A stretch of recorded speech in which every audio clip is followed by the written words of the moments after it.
Il me semble que c'est là le problème avec les recherches qui sont liées aux privilèges académiques, institutionnels ou à l'acquisition.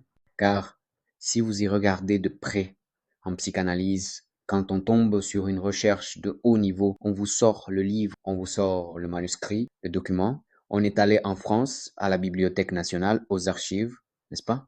On a exhumé le document auquel personne n'a accès, on l'a pris en photo, on est revenu pour l'exposer. J'ai remarqué que c'est un type de recherche courant en psychanalyse, c'est-à-dire cette fascination pour le document, pour le petit papier inédit, comme si la trouvaille valait plus que la lecture que l'on en fait. Ils font une enquête archéologique avec les moyens dont ils disposent, évidemment, et ils vous présentent tout ça, mais quelles conclusions tirent-ils de ces documents? Euh, de mon point de vue, des conclusions très fragiles.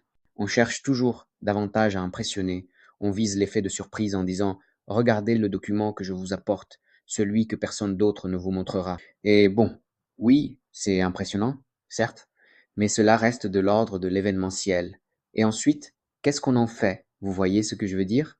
Pour nous, le fait que Lacan figure sur la liste de l'UNESCO comme l'un des théoriciens de l'époque travaillant avec les mathématiques peut avoir un impact, j'insiste, pour nous.